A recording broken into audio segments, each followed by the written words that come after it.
என்று. ஐயா, எல்லோரும் வந்து விட்டோம், ஆனால் இந்த ராமலிங்கம் மட்டும் வரவில்லை ஐயா என்று கூறுகிறார். அதை கேட்டதும் சினத்தோடு ஆசிரியர், அவன் ஒரு உதவாக்கரை பையன், அவனுக்காக பொறுப்பெடுத்துக் கொண்டு அவனுடைய அண்ணார் இவ்வளவு தூரம் தமையனார் கொண்டு வந்து சேர்த்தார், ஆகவே இவன் ஒரு பொறுப்பற்றவன் என்று பேசுகிறார். அப்பொழுது ஒரு மாணவன் எழுந்து நின்று பணியோடு, ஐயா, பள்ளிக்கு மறுவழியில் அவன் கந்தசாமி கோயிலுக்குள் நுழைவதை பார்த்தேன் என்றான். மாணவன் கூறிய செய்தி கேட்டு ஆசிரியர் மனத்தில் ராமலிங்கத்தை பற்றி பலமான சிந்தனை ஏற்படுத்தியது. ஓ, அவன் தமையனார் சபாபதி பிள்ளை சொன்னது சரியாய் போயிற்று. நம்மிடம் விட்டும் அவனுக்கு படிக்க விருப்பம் இல்லை, கோயில் குளம் என்று சுற்றுவதிலேயே குறியாக இருக்கின்றான். அவன் தலைவிதி அப்படி, இனி நாம் என்ன செய்வது? சரி, ஆனால் ஒரு ஆசிரியனாக அப்படி நான் சும்மா இருக்க கூடாது. சபாபதி பிள்ளை எவ்வளவோ நம்பிக்கையோடு நம்மிடம் ராமலிங்கத்தை விட்டு போனான். ஒரு முறை கடைசியாக அவன் என்ன செய்கிறான் என்று சோதித்து அவனை அழைத்து வந்து ஒரு முயற்சி செய்வோம் என்று கூறி, மதிய உணவு வேளையிலே நாமே சென்று ராமலிங்கத்தை கந்தக்கோட்டத்திலிருந்து அழைத்து வந்து பள்ளியில் இருத்துவோம் என்று உறுதியேற்கிறார். ஆனாலும் கூட அவருடைய மனது சற்று யோசித்து, அதிலும் நாம் அழைத்து வந்தால் கூட அவன் தங்கவில்லை என்றால் அவன் போக்கில் விட்டு விடுவோம், இவன் அடங்க மாட்டான் என்பதை சபாபதி பிள்ளையையும் தெரிவித்து விடுவோம்.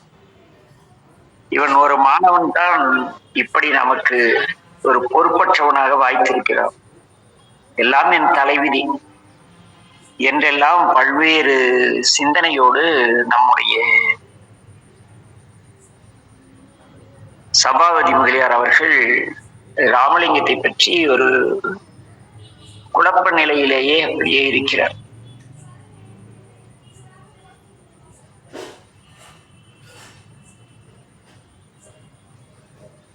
அப்படி இருக்கும் பொழுது குழப்ப நிலையிலே இருக்கின்றார் நம்முடைய சபாபதி ஆசிரியர். பிறகு மாணவர்கள் எல்லோரையும் அழைத்து பெரியவரானத்து வாழ்த்துச் செயலை எடுத்துக் கொள்ளுங்கள், பாடம் என்று கூறி, உலகெல்லாம் உணர்ந்தோதற்கரியவன் நில உலாவிய நீர்மழிவேணியன் அலைகள் சோதியன் நம்பளத்தாடுவான் மலர் சிலம்படி வாழ்த்தி வணங்குவான். ஆசிரியர் சொல்ல மாணவர்கள் அப்படியே உலகெல்லாம் உணர்ந்தோதற்கரை வரை கொண்டு கொண்டிருக்கிறார்கள். அங்கே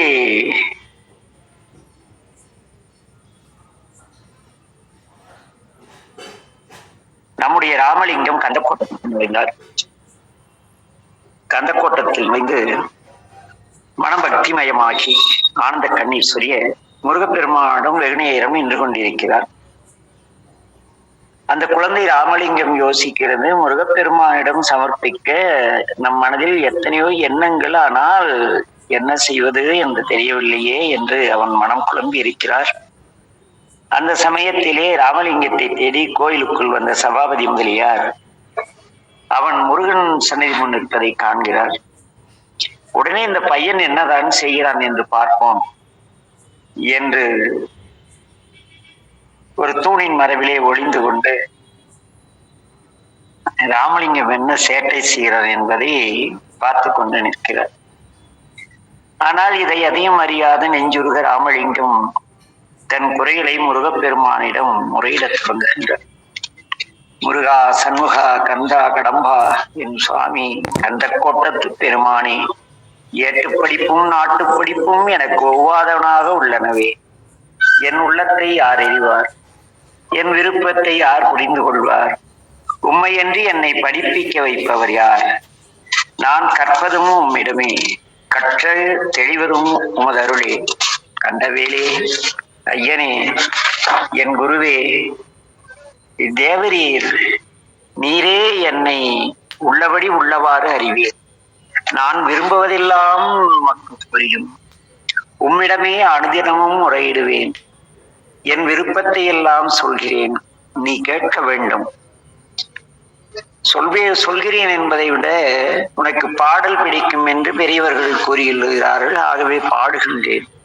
அருள் செய்வீர் பெருமானே என்று கந்த பெருமாளிடம் முறையிட்டு ராமலிங்கம் தான் முன்பு பாடிய தெய்வமணி மாலையிலிருந்து ஒரு பாடலை பாடுகிறார். ஒருமையுடன் எனது திருமலரடி நினைக்கின்ற உத்தமர்தம் உறவு வேண்டும். உள் ஒன்று வைத்து புறம் ஒன்று பேசுவார் உறவு களவாமை வேண்டும். பெருமை பெருநினது புகழ் பேச வேண்டும். பொய்மை பேசாதிருக்க வேண்டும். பெருநெறி பிடித்தொழுக வேண்டும். மனமானே மதமான பேய் பிடியாதிருக்க வேண்டும். பெருநெறி பிடித்தொழுக வேண்டும். மதமான பேய் பிடியாதிருக்க வேண்டும். மறு பெண்ணாசையை மறக்கவே வேண்டும். உனை மறவாதிருக்க வேண்டும்.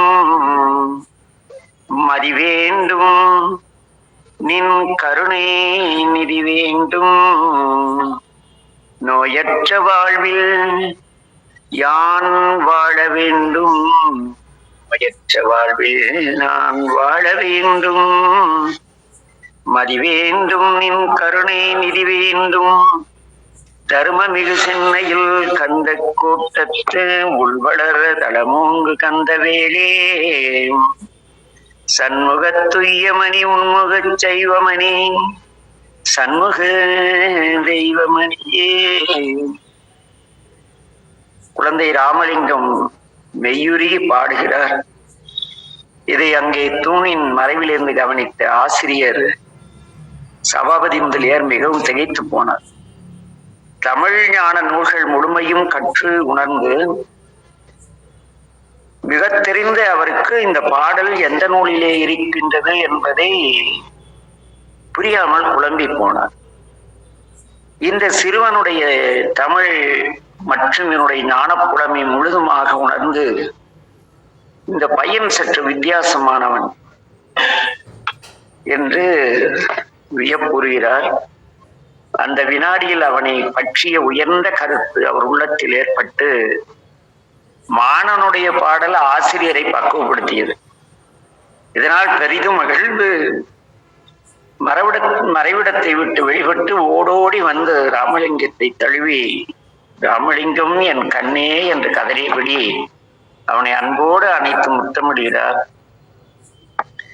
ஆசிரியரின் அழைப்பினால் தன்னிலை வந்த ராமலிங்கம் அவரை பார்த்ததும் அவருடைய திருவடிகளை வணங்கி வணக்கம் ஐயா என்கிறான். உடனே ஆசிரியர் வணக்கம் ராமலிங்கம் என்று கூறி மெய்சிலிர்க்க கண்களில் ஆனந்த கண்ணீர் ஒழிய, ஆகா ராமலிங்கம், என்ன அற்புதமாக பாடினாய். ஒவ்வொரு சொல்லும் அட்சர லட்சம் பொன் பெறும் ராமலிங்கம். நீ வயதில் சிறுவனே என்று கல்வியில் கரை கண்டவன். என் போன்ற மகாவித்வான்களுக்கெல்லாம் நீ மகாவித்வானப்பா. நீ கல்லாது உணர வல்லவன். என் போன்றவர்களுக்கு சொல்லாது உணர்த்த வல்லவன். உன்னை கரை சேர்க்க உனது தனையனார் என்னிடம் கொண்டு வந்து சேர்த்தார். ஆனால் நீயோ என்னை போன்றவர்களையெல்லாம் கரை சேர்க்கும் தோணியாக விளங்குகின்றாய்.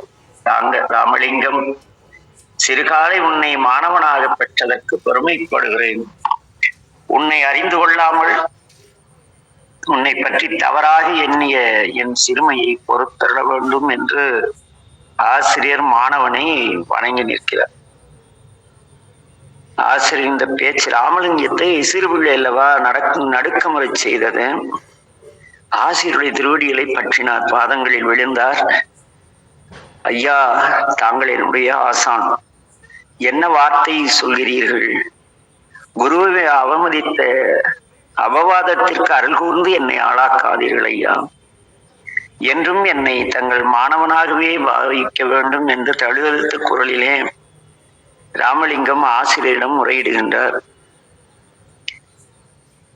உடனே ஆசிரியர் ராமலிங்கத்தை நோக்கி, ராமலிங்கம், கடவுள் கிருபை அதுவானால் நான் என்ன சொல்ல போகிறேன்? என்று மெதுவாக ராமலிங்கம் என்று சற்று தயக்கமாக அழைக்கிறார். அவர் தயக்கத்தை கண்டு ராமலிங்கம், ஆசிரியர் பெருமானே, தயங்காமல் சொல்லுங்கள் ஐயா என்று கேட்கிறார். அப்பொழுது ஆசான் சபாபதி முதலியார் நம்முடைய ராமலிங்கத்தை நோக்கி,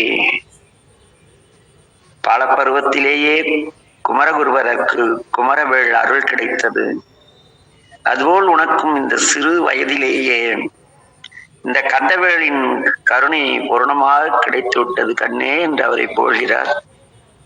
அதற்கு ராமலிங்கம், எல்லாம் கந்தன் கருணையும் தங்கள் போன்ற பெரியோரின் ஆசியும் தான் ஐயா காரணம் என்று பணிவுடன் வணங்கி நிற்கிறார். உடனே ஆசிரியர் ராமலிங்கத்திடம், எல்லாம் ராமலிங்கம், நீ எனக்கு பெரிய உபகாரம் ஒன்று செய்ய வேண்டும் என்று கேட்டார். உடனே ராமலிங்கம், கட்டளையிடுங்கள் ஐயா, செய்து முடிக்க நான் காத்திருக்கிறேன் என்று கூறுகிறார். உடனே ஆசிரியர், இந்த கணம் தொட்டு உனக்கு பாடம் சொல்லும் சங்கடத்திலிருந்து என்னை நீ விடுவிக்க வேண்டும் என்று கூறுகிறார். அவர் குரல் கலைத்திருந்தது. நடுங்கிய வண்ணம் ராமலிங்கத்திடம், ராமலிங்கம், உன்னை போன்ற மகா பிறவி ஞானிகளுக்கு பாடம் எடுக்கக்கூடிய தகுதி எனக்கு இல்லை. உனக்கு பாடம் சொல்வது எனக்கு சங்கடமாக இருக்கிறது. இதிலிருந்து என்னை நீ காப்பாற்ற வேண்டும் என்கிறார். என்னை விடுவிக்க வேண்டும் என்று கதறுகிறார் ஆசான். ஆசிரியர் போய் இப்படி சொன்னா, சிறு பிள்ளைதானே ராமலிங்கம், 7 வயது சிறுவன், அவனுக்கு என்ன தெரியும்ல, தளர்ந்து போனான். ஆசிரியர் இப்படி சொல்வார் என்று சற்றும் எதிர்பார்க்கவில்லை அந்த சிறுவன். ஆயினும் அவன் ஆசிரியரின் பாதங்களை வணங்கி, ஐயா, தங்களின் விருப்பம் அதுவாயின் இறையருள் சித்தம் அதுவே என்று கொள்வேன் என்கிறார். பிறகு ஆசிரியர் ராமலிங்கத்தை நோக்கி, நல்லது ராமலிங்கம், மாலையில் உனது அண்ணாவை வர சொல்லி எனது வீட்டிற்கு வர சொல்லி சொல் என்று கூறுகிறார். ஆசிரியர் வணங்கி நம்முடைய ராமலிங்கம் அவருடைய வீட்டிற்கு செல்கிறது. சென்று அங்கே தன்னுடைய தமையனாரிடம், சபாபதி பிள்ளையிடம் கூறுகிறார், அண்ணா, உங்களை ஆசிரியர் அழைத்து வர சொன்னார், கட்டாயமாக அழைத்து வர சொன்னார் அண்ணா என்று கூறுகிறார். ஆசிரியர் சென்ற பிறகுதான் அவனுக்கு காலையிலிருந்து தான் ஏதும் உணவருந்தவில்லை என்ற உணர்வு வந்தது. என்ன நடக்குதுன்னே ராமலிங்கத்துக்கு தெரியல. அடடா, ரொம்ப நேரம், மணி 2க்கு மேல ஆகிவிட்டது. அந்நியார் உணவிட பசியோடு நாம் போனால் உணவருந்தினால் தானே நம்ம அந்நியார் உணவருந்துவார்கள். என்ன, நாம் உடனடியாக வீட்டிற்கு செல்வோம் என்று வீடு நோக்கி செல்கின்றார். வீட்டிலே கூடத்திலே சாய்வு நாற்காலில் அமர்ந்து திருவாசகம் படித்துக் கொண்டிருந்த ஆசிரியர் காஞ்சிபுரம் மகா வித்வான் சபாபதி முதலியார், வணக்கம் ஐயா என்று குரல் கேட்கிறது. நிமிர்ந்து பார்க்கிறார். எதிரே ராமலிங்கத்தின் அண்ணார் சபாபதி பிள்ளை நிற்பதை காண்கிறார். கண்டதும், வாருங்கள் சபாபதி, அமருங்கள்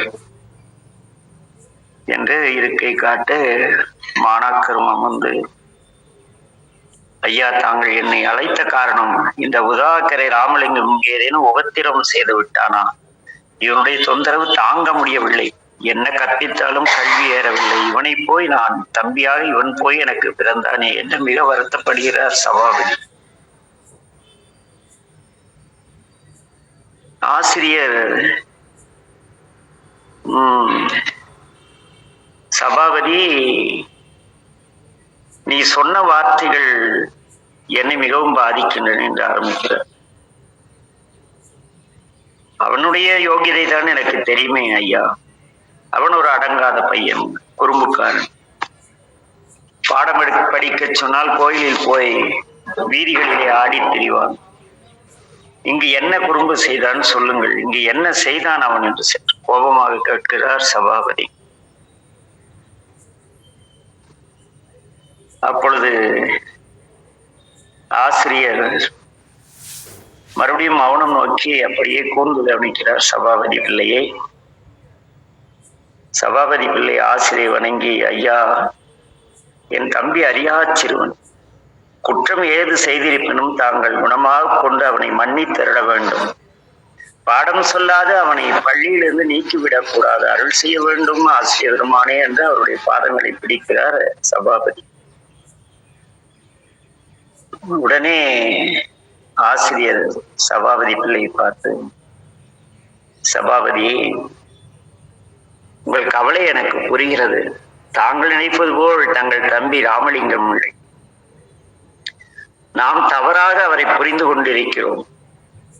அவன் ஒரு விசித்திரமான ஒரு அற்புதமான பையன் என்று ஆசிரியர் கூற, இதுவரை தம்பியை பற்றி புகழ்ந்துரையே கேட்டறியாத சபாபதி பிள்ளை குழப்பம் பதற்றமாக ஆசிரியை பார்த்து, ஐயா, தாங்கள் சொல்வது எனக்கு புரியவில்லையே என்று குழப்பத்தோடு கேட்க, சபாபதி பிள்ளையின் பதற்றத்தை கண்ட ஆசிரியர், பதட்ட வேண்டாம் சபாபதி, அமைதியாக நான் சொல்வதை கேளுங்கள், உங்களுக்கு புரியும்படி நான் சொல்கிறேன் என்று கூறி, ஆசிரியர் காலையிலே கோவில் நடந்த அந்த சம்பவம் அதை கூறி, சபாபதி, தங்கள் தம்பி என்னிடம், ராமலிங்கம் என்னிடம் மட்டுமல்ல, வேறு எந்த மகாவ வித்வானனும் பாடம் சொல்லிக் கொடுக்கும் அளவு சாதாரணமானவன் கிடையாது. அவன் குமரகுருபரனைப் போல பிறவியிலேயே முருகப்பெருமானின் பேரர்களை பெற்று பரம்பொருளிடம் பாடம் படித்து வருவோம். கந்தன் கருணையினால் கலைகள் அனைத்தையும் ஓதாது உணர்ந்து கொள்ளும் ஞானஸ்தன்.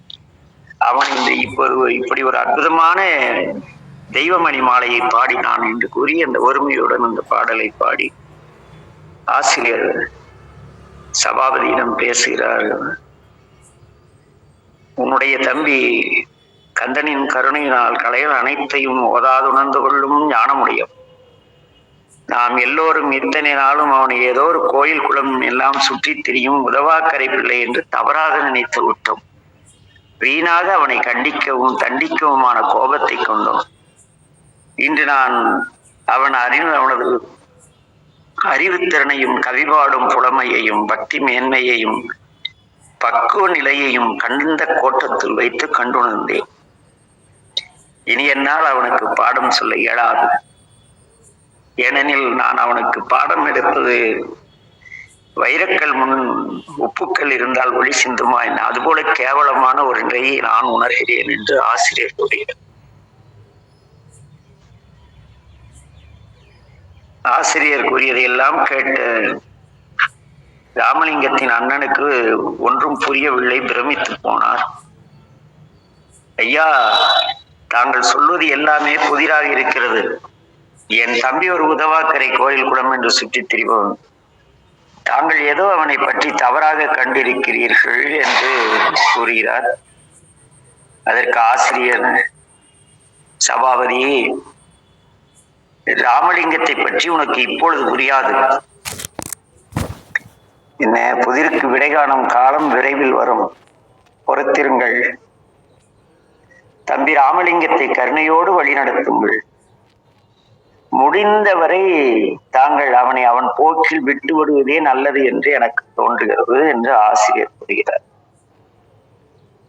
அதற்கு மேல் சபாபதிக்கு மாற்று கருத்து சொல்ல தோன்றவில்லை. அவர் ஆசிரியர் பார்த்து, ஐயா, தங்கள் கருத்தை ஏற்று செயல்படுத்துகிறேன். இனி என் தம்பியை இழிவுபடுத்த மாட்டேன். அவனை அவன் போக்கிலே விட்டு விடுகிறேன். ஆனால் அவன் உணவருந்தாமல் அவனுடைய அந்நியார் உணவருந்த மாட்டார். தினந்தோறும் அவனை உணவருந்தி செல்ல சொல்லுங்கள் என்று கூறுகிறார். கூறிய பிறகு ஆசிரியர் நடைபெற்று செல்கிறார். வழி முழுக்க ராமலிங்கத்தின் அண்ணா சபாபதி பிள்ளைக்கு ஒரே குழப்பம், திகைப்பு எல்லாம் மாறி மாறி அவருக்கு ஒரு வழியா ஆயிட்டாரு. ஆக மாட்டாரு. என்ன என்ன கைலாஸ் ஐயா, நமச்சிவாய வாழ்க. அன்னைக்கு விஞ்ஞான சமுத்திரம் முன்னால இருந்தப்ப இருந்த மாதிரி ஒரு திகைப்பு வருதில்ல.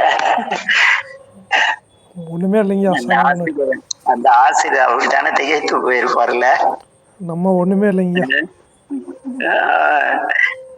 அப்ப அப்படியே வரார், வெகு நேரம் ஆயிடுச்சு.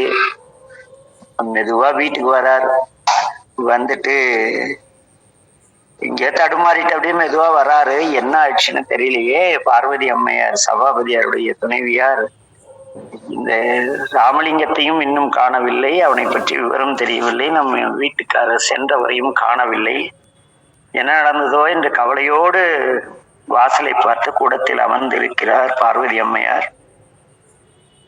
அப்பொழுது நம்முடைய சபாபதி பிள்ளை பார்வதி என்று அழைத்தபடி வீட்டுக்குள் நுழைகிறார். குறிப்பில்லாமல் மாலையிலிருந்து எங்கெங்கோ சுற்றி விட்டு வந்திருந்த நிலையிலே அவர் களைத்திருந்தாலும் ராமலிங்கத்தின் நினைவால் சற்று கலவரப்பட்டு போயிருக்கிறார். இதை எதையும் அறியாத பார்வதி கணவரை கண்டதும் எழுந்து அவர் முகத்தில் காணப்பட்ட பதட்டத்தையும் குழப்பத்தையும் கண்டு பயந்து போனார்கள். ஏன் சாமி, தாங்கள் இவ்வளவு குழப்பமாகவும் பதற்றமாக இருக்கிறீர்கள்? இதுபோல் நான் தங்களை கண்டதில்லையே, என்ன ஆயிற்று, என்ன நடந்தது என்று கேட்கிறார். அவள் கேள்விக்கு பதில் சொல்வதற்கு பதிலாக, நம்ம சபாபதி எங்க, அவன் ராமலிங்கம் இன்னும் வீட்டுக்கு வரலையான்னு கோபத்தோடு கேட்கிறார். அதுதான் நானும் கவலையோடு காத்து கொண்டிருக்கிறேன், மதியம் கூட அவன் சரியாக சாப்பிடவில்லை என்று பார்வதி கணவரிடம் கூற, சபாபதி பிள்ளைக்கு மேலும் கோபம் வந்து விட்டது. நீ இப்படி அதிகமாக செல்லம் கொடுத்து கொடுத்துதான் அவனை வீணாக்கி விட்டாய் என்று பலவாறு திட்ட, அந்த அம்மையார் கணவரின் கோபத்தை அமைதிப்படுத்தும் வண்ணம், தங்கள் வாயால் இப்படி அவனை சொல்லாதீர்கள் சாமி, வெளியிலிருந்தும் வந்ததும் வராதுமாக இத்தனை தூரம் விசாரிக்கையிலே பிள்ளை ஏதேனும் தவறு செய்து விட்டானா என்று கேட்கிறார். உடனே எல்லா பெற்றோரையும் போல இவரும் இந்த தமையனாரும் கோயில் குளம் சுற்றுவது என்றும் எப்போதும் செய்யும் தவறுதான் என்கிறார். என்ன, கோயில் குளம் சுற்றுவது தவறா என்று அந்த பெண் பார்வதியை கேட்டு, இவர் கோபத்தோடு ஆசிரியரை பற்றி ஏதேதோ சொல்கிறார். பார்வதி, எனக்கு மிகவும் பயமாகவும் குழப்பமாக இருக்கிறது என்று கூறுகிறார்கள். இருந்தாலும் சற்று கோபத்தோடு மனைவியை பார்த்து, அவன் ஒரு படிக்காத மேதையாம் இந்த முட்டாள் பெயர், அப்படியே படித்தாலும் அவன் படிப்பதெல்லாம் திருவருள் செய்யலாம், கேட்க நன்றாகத்தான் இருக்கிறது, ஏற்றுக்கல்வி என்று இவற்றை எல்லாம் வயிற்றுக்கு சோறு போடாது, கடவுள் கல்வி வயிற்றுக்கு சோறு போடாது பார்வதி, ஏட்டுக்கல்வி மட்டுமே சோறு போடும், உடுக்க ஒரு துணி கூட தராது இந்த திருவருள். இவன் கூற, இவனை பற்றி ஆசிரியர் கூறுவது, இவன் இப்படியே கோயில் குளம் என்று திட்டிக்கொண்ட உடம்பின்றி கட்டிக்கு ஆடையின்றி கழிய வேண்டியதான் என்று கடும் கோபம் பட்டு கூறுகிறார். இப்படி பேசுகிற சூழ்நிலை நம்ம ராமலிங்கம் அமைதியா வீட்டுக்குள்ள வரார். வந்ததும் அண்ணாருக்கு கோபம் தலைக்கேறிடுச்சு. அவர் கணத்திலே பார்வதியை பார்த்து, இதோ உன் அருமை பிள்ளை வந்து விட்டான், அவனும் சொல்லி வை, என்னிடமும் படிக்கவில்லை, கொண்டு சென்ற ஆசிரியரிடம் படிக்கவில்லை, கோயில் சாமிகளை கும்பிடுவதால் பக்தி தானே வறுமை அன்றி கல்வி வராது, ஆசிரியர் கூறியதும் எனக்கு சரியாகப்படவில்லை, நான் இன்றைக்கு கண்டிப்பாக திட்டம் செய்துவிடப் போகிறேன், இவன் என் சொற்படி நடக்காவிட்டால் இந்த வீட்டை விட்டு வெளியேறிவிட வேண்டும், இனி என் அனுமதியின்றி இவனுக்கு சாப்பாடு போடக்கூடாது, இவன் இப்பொழுதே வீட்டை விட்டு போக வேண்டும், நீ என் கட்டளை மீறி நடந்தால் நீயும் இவனை போல் வெளியில் போய்விட வேண்டும் என்று கடுமையாக சாடுகிறார் சபாபதி. உடனே கணவனின் கோபத்தை கண்ட பார்வதிக்கு என்ன செய்யறதுன்னு தெரியல. அந்த அம்மாவுக்கு பாவம், ஐயோ சாமி, என்னை இப்படி சொல்லிவிட்டீர்கள், எங்களுக்கு இவ்வளவு பெரிய தண்டனை கொடுத்து விட்டீர்களே, மடியறியாத கன்று போல் என் பிள்ளை ஏங்கி விடுவானே, என் பிள்ளை முகம் பாராது எப்படி இருப்பேன் என்று கதறி அழுகிறார். ஆனால் சபாபதி பிள்ளை மனம் ராமலிங்கத்துக்காக கொஞ்சம் இரக்கம் கொள்வதாக இல்லை. ஏனெனில் ஆசிரியரை குழப்பும் அளவுக்கு இவன் ஏதோ குறும்பு செய்து வந்திருக்கிறான் என்பது அவருடைய எண்ணமாக இருந்தது. உடனே மீண்டும் யோசிப்பதற்கு இடமில்லை, என் முடிவு இடமானது, வீட்டை விட்டு வெளியே செல்லுங்கள் இருவரும் என்கிறார். பார்வதி அன்னையாரோ தவித்தபடி இருக்கிறார். அப்பொழுது வள்ளல் நம்முடைய ராமலிங்கம் அந்நியாரிடம் வந்து, அந்நியே, அருள் கூர்ந்து அழாதீர்கள். அன்னாருக்கு என் மேல் உள்ள கோபம் காலையில் சரியாகிவிடும். இரவு நான் கோயில் சத்திரத்திற்கு சென்று தங்கிக் கொள்கிறேன், வருகிறேன் அண்ணி என்று அவனை சமாதானப்படுத்தி வீட்டை விட்டு வெளியேறுகிறார் ராமலிங்கம். அவனை போக விடாமல் தடுத்து நினைத்தார் பார்வதி அன்னையார். அதே சமயம் கணவனுடைய கோபத்தை அவரால் தாங்க முடியாமல் கண்ணீர் வழிந்தோடு, ஐயோ தம்பி ராமலிங்கம், இப்படி பசியோடு போகிறாயே, இப்படி ஒரு தலைவிதி நேர்ந்ததே, நான் என்ன செய்வேன் என்று மிக கவலையோடு தெருவாசல் எப்படி கதறிக்கொண்டிருக்கிறார் பார்வதி அன்னையார். பிறகு நாளை சிந்திப்போம். ஏனெனில் இதற்கு மேல் இந்த வரலாற்றிலே உள்ளே நுழைய முடியவில்லை. நிறைய இதுபோன்ற சம்பவம் என் வாழ்க்கையில் நிகழ்ந்தது. என் தாய், தகப்பன், என்னுடைய உறவினர்கள் எல்லோரும் வந்து கோயில் கோயிலா தெரிஞ்சுட்டு வெங்க உருப்பட போறான் அப்படின்னு பயங்கரமா பலரடி என்னை தூற்றிய காலம் ஒன்று உண்டு. சாதாரண நமக்கே இப்படி என்றால், ஆலயத்திலே அந்த பக்தி பூர்வமாக பிறவி ஞானியான அந்த ராமலிங்கத்திற்கு நேர்ந்தது ஒரு நிகழ்வே இல்லை. என்னுடைய பழைய டைரி எல்லாம் என்னைக்கோ ஒரு கால், என்னுடைய காலத்திற்கு பிறகு கைலாசரை எடுத்து படித்தால் இந்த சம்பவங்கள் ஒப்பீடு எவ்வளவு உண்மையானது என்பதை இந்த சமுதாயம் உணர்ந்து கொள்ளும். ஏனெனில் உண்மையான தெய்வ நாட்டத்தோடு நாம் எங்கு சென்றாலும் முதலில் நம் வீட்டில் இருப்பவர்கள்தான் புறக்கணிப்பார்கள். அதையெல்லாம் கடந்து நாம் அதிலே வெற்றி கொண்டு ஒரு சாதனையாளராக மலரும் பொழுது துன்புறுத்தியவர்கள், கேவலம் பேசி எல்லாம் நம்மை அவருடைய வம்சாவளி என்றும் அவர் இனத்தினர் என்றும் இப்படி பல்வேறு தங்கள் பெயர் முன்னால் நம்ம பெயரையும் சேர்த்துட்டு நம் காலத்துக்கு பிறகு மகிழ்வார்கள். அதனால் ராமலிங்கர், இந்த முட்டாள்கள் சொல்கிறார்களே இவர் சைவர் அல்ல என்று, முருகப்பெருமானால் தடுத்தாட்கொள்ளப்பட்டு கவிபாடும் திறன் பெற்ற ராமலிங்கத்தை விட எவன் செய்வன்? காலம் இன்னும் நிறைய செய்திகளை தரும். காத்திருப்போம். நமச்சிவாய வாழ்க. செந்திலையா ஐயா, நமச்சிவாயம் வாழ்க. சொல்லுங்க ஐயா உங்க கருத்து.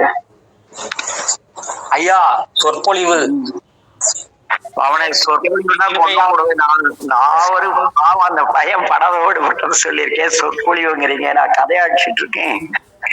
ஐயா, கதை அல்ல இது, நிஜம், கற்பனையும் அல்ல அது. புரியுதுங்களா? நான் சொல்ல வர்றது என்னன்னா, நீங்க சொல்றது வந்து அப்படியே உள்ள இழுக்கு, அப்படியே அங்கேயே கொண்டு போகுது. அப்படியே போய் பார்த்ததானே ராமலிங்கம் யாருன்னு தெரியும். ஐயா, போய் வள்ளலாருக்குள்ள போய் பார்த்தாதானே அவர் யாருன்னு தெரியும். எவனோ ஒரு முட்டா பையன் ஒரு சைவர் இல்லைன்னா அதை கேட்டுட்டு ஃபாலோ பண்றவங்க எல்லாம் என்னத்தை உணர்வாங்க? உண்மைதாங்க ஐயா. அதனாலதான் அப்படியே கையை பிடிச்சவங்க எல்லாம் கூட்டி போயிட்டு இருக்காரு சொக்க. மிக்க மகிழ்ச்சி. தேன்மொழி அம்மா. ஐயா, நமச்சிவாய வாழ்க ஐயா. நமச்சிவாய வாழ்கம்மா. சொல்லுங்கம்மா. இன்னைக்கு பின்னாடியே ராமலிங்கம் பின்னாலேயே நீங்க கோயிலுக்கு போயிட்டீங்களா? கண்டிப்பா ஐயா, கண்கள் குளமாக நிஜமாக அந்த அனுபவத்தையே கண்டிப்பா கண்ணு முன்னால கொண்டுட்டு வர்றீங்க. அப்புறம் எப்படி இருக்கீங்க? நிஜம். லோகநாதன் ஐயா. ஐயா, நமச்சிவாய வாழ்கையா. சொல்லுங்க. திருநெல்வேலி தென்றல் சொல்லுங்க. சிவசிவா, சொல்ல வரலைங்க ஐயா, மனம் கலங்கிடுச்சுங்க ஐயா. ஒரு ஞானி உருவாகிறது எவ்வளவு கஷ்டம் பார்த்தீங்களா? உண்மைதாங்க ஐயா. இல்ல? ஆமாங்க ஐயா. இன்னைக்கு இருக்கிற பெரிய புராண பேரொழிகளுக்கும் சித்தாந்த செம்மலுக்கும் ஞானாசிரியர்களுக்கும் அருண்குருநாதன் இப்படி ஒரு அனுபவம் இருந்திருக்குமா என்ன வாழ்க்கையில?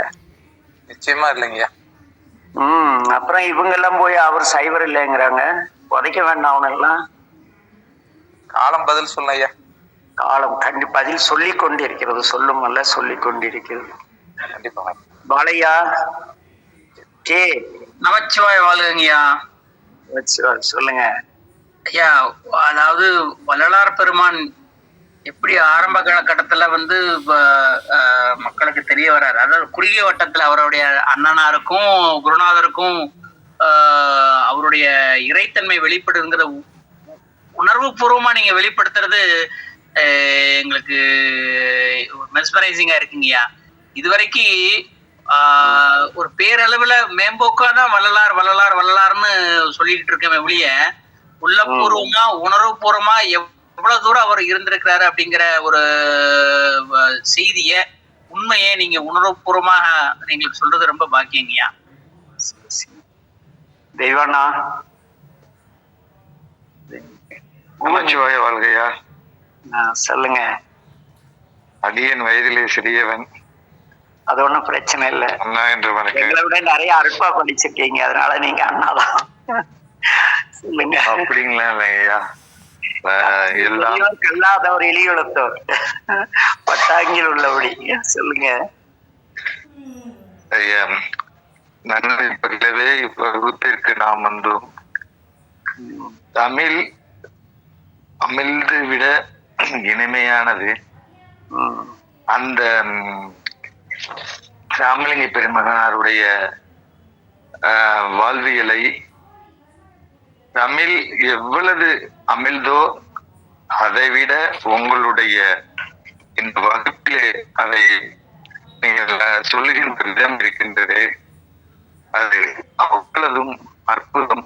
அந்த நிகழ்விடத்திற்கே சென்று பயணிக்கக்கூடிய ஒரு மிகப்பெரிய ஒரு அற்புத வாய்ப்பை எம்பெருமான், ஒரு நல்ல ஒரு வாய்ப்பை என்னை போன்றவருக்கெல்லாம் கொடுத்திருக்கின்றார். நமச்சிவாய வாழ்கையா. நவநீதன் ஐயா. ஐயா நமச்சிவாய வாழ்கையா. சொல்லுங்கய்யா. நீங்க சொல்லக்கூடிய ஒவ்வொரு வார்த்தையும் உயிர்ல பதியுதுங்கய்யா. சிவா.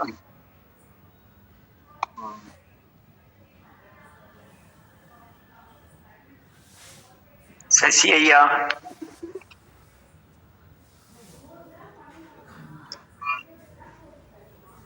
சசி ஐயா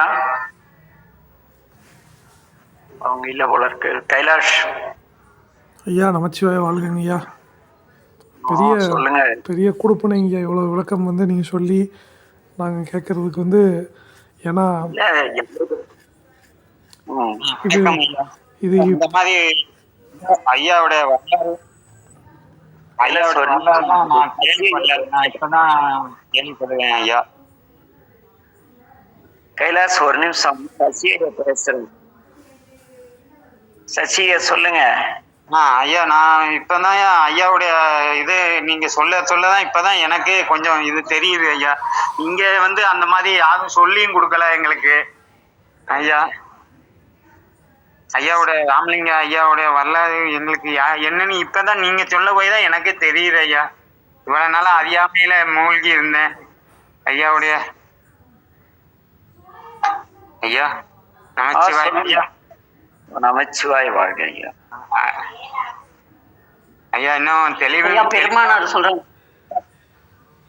சொல்லுங்க தேன்மொழி அம்மா. தடித்தோர் மகனை தந்தை ஈண்டடித்தால் தாயுடன் அணைப்பாள், தாயடித்தால் பிடித்ததோர் தந்தை அணைப்பாள். இங்கு எனக்கு பேசிய தந்தையும் தாயும் பொடி திருமேனி அம்பலத்தாடும் புனிதான் நீ ஆதலால் என்னை அடித்தது போதும் அணைத்திடல் வேண்டுமாம். அம்மையப்பா இனி ஆற்றேன். பெற்ற தம் பிள்ளை குணங்கள் எல்லாம் பெற்றவர் அறிவாரே அல்லார் மற்றவர் அறியார் என்றனை ஈன்ற வள்ளலே மண்டிலே நடிக்கும் கொற்றவா ஓர் என் குணத்தவா நீதான் குறிக்கொண்ட கொடியனேன் குணங்கள் முற்றும் நன்கறிவாய் அறிந்தும் என்றனை நீ முனிவதன் முனிவு தீர்த்தருளே. பெருமானார்ல எப்பவுமே இதுல இறைவனால் ஆட்கொண்டப்பட்டவர்களை உலகம் தடுத்து ஆட்கொள்வதில் ஏத்துக்கிறது இல்லை இல்லைங்க அவ்வளவா. உண்மை உண்மைங்கம்மா. கைலாஷ் அதையே நினைச்சு சொல்லுங்கம்மா. தென்மொழியம்மா ஐயா சொல்லுங்க. இல்லை இறைவனால் ஆட்கொண்டு விட்டு நானே இருந்தா ஒரு இருந்தாலும் கூட உலக மக்கள் வந்து அவ்வளவு சீக்கிரம் ஏத்துக்கிறது இல்ல. அதுல இது அவர் சொல்லுற வாக்குகளை நம்புறது இல்லை இல்லைங்க. உண்மை உண்மை. சமுதாயம் இப்பவுமே அப்படிதான் இருந்திருக்குங்க. இன்னைக்கு அப்படிதான் போயிட்டு இருக்கு. அவர் கால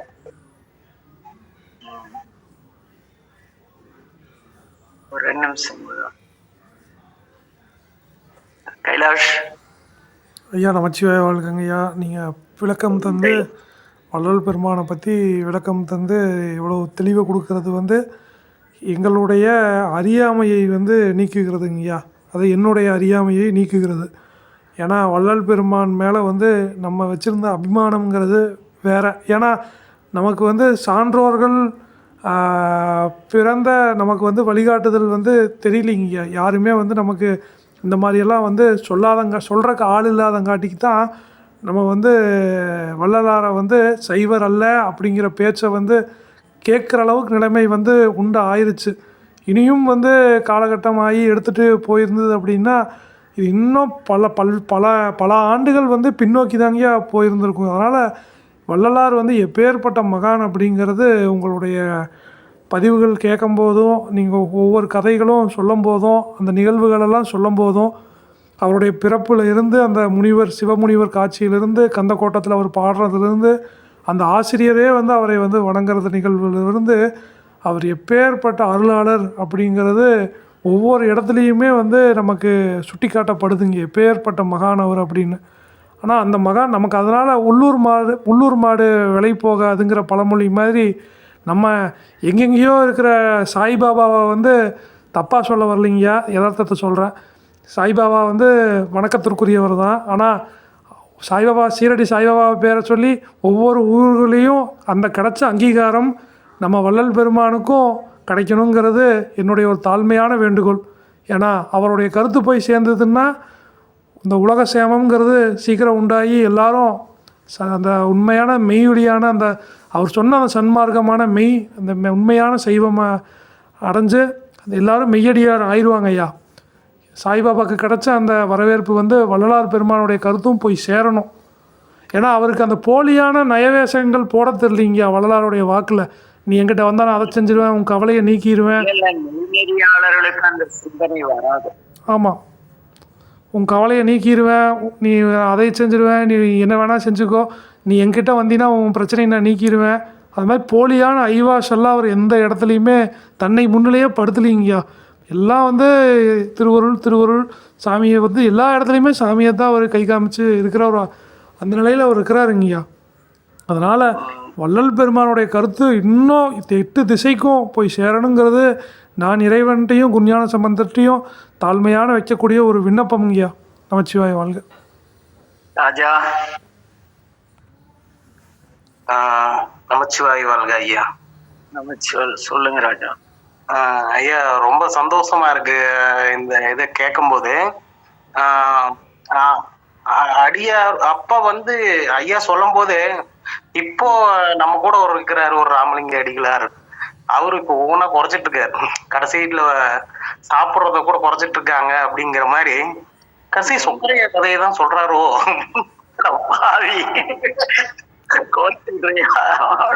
உண்மை ஐயா, உண்மை அதுதான். அவங்க எல்லாம் உணர்ந்ததுக்கு அப்புறம் உணவு உண்றத கூட வந்து கடைசியில அந்த சித்தர்கள் வழியிலையும் ஐயா ராமலிங்க அடிகளார் வழிகளையும் பார்க்கும்போது கடைசி உணவுகள் கூட இல்லாம அவங்க வாழ்ந்து அந்த அளவுக்கு மெய்ஞானத்தை அடைஞ்சிருக்காங்கிறது வந்து மிகப்பெரிய உண்மையை வந்து எவ்வளவு எளிமையா நீங்க சொல்லியிருக்கீங்க. இதுக்கு இவங்க எல்லாம் கேக்குறாங்கன்னா இப்ப இன்னும் நிறைய பேருக்கு இது வந்து ரீச் ஆகணுங்க. உண்மை அதுதான். ஏன்னா அவ்வளோ அற்புதமான தெளிவான ஒரு விஷயத்த எளிமையா சொல்லிட்டீங்க. அவ்வளவுதான். சரிங்க. நமச்சிவாய. கலந்து கொண்ட அனைவருக்கும் எல்லாம் அல்ல என் தந்தை மேற்று மீனா சுகநாதன் பேரருள் உண்டாக பிரார்த்திக்கிறேன். மீண்டும் நாளைய வகுப்பில் சந்திப்போம். நமச்சிவாய வாழ்க ஐயா. வாங்க பெரியப்பா. இப்பதான் உள்ளே வந்தீங்களா? அப்படியே வந்துட்டேன். இதுல வந்து இந்த செல்லுல வந்து சரியா இல்ல, உங்கள்கிட்ட பேச முடியல. சரி, இப்பதான் சரியா இருக்கு. இல்லைன்னா ஐயா அவங்ககிட்ட நான் பேசாம இருக்க முடியுமா ஐயா? எப்போதும் பகலும் இரவும் உங்களை நினைச்சிட்டே இருக்கேன் எப்போதுமே. சரிங்க இரவு பெரியப்பா. பகலாக ஐயா வந்து எப்போ சாயங்காலம் 8:20 வரும் எப்போ கேட்போம் அப்படிங்கிற எண்ணத்துல தான் இருக்கேன். சிவா சிவா. பாலனா ஆ? நமச்சிவாய வாழ்க ஐயா. நமச்சிவாய வாழ்க. கைலாச ஐயாவை தான் பார்க்க முடியல. எத்தனை போன் பண்ணாலும் அம்பிட மாட்டேக்காங்க. அந்தாலும் அப்படிதான். கைலாசத்தை கண்ணுல பார்க்க முடியாதுங்க. முடியல. ஏன்னா அது அவங்கள கைலாசத்துல இருக்கவங்கள நம்ம பிடிக்க முடியல. அதான் எப்போ பிரியா இருப்பாங்கன்னு கேட்க வேண்டியிருக்கு அவர்கிட்ட. அவர் கூப்பிடுவாருங்கய்யா. சரியா. லெஃப்ட் ஆயிட்டாங்களோ? லெஃப்ட் ஆயிட்டாப்லிங்க. அப்படியா? அதுக்குள்ள ஐயா போயிட்டாங்க. கூப்பிட்றேங்கய்யா, நான் கூப்பிட்றேங்க. பாலையா நான் கூப்பிட்றேங்க. சரியா. நன்றி ஐயா. பாலனா நமச்சிவாய வாழ்க ஐயா. வணக்கங்கய்யா. வணக்கம். நமச்சிவாய வாழ்க. சொல்லுங்க.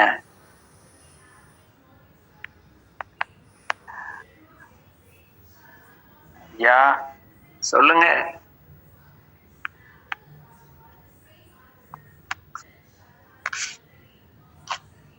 குரலையே காணோம்.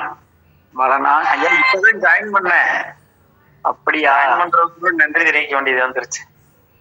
சரிங்க. பதிவுல நாளைக்கு கேட்ட லைனுக்கு வாங்க. சரிங்க. எல்லாருக்கும் முறையில் உண்டாக திருவருளை பிரார்த்திக்கிறோம். நமச்சிவாய வாழ்க. நமச்சிவாய வாழ்க ஐயா. அனைவருக்கும் நமச்சிவாய வாழ்க. எல்லாருக்கும் நமச்சிவாய வாழ்க ஐயா. நமச்சிவாய.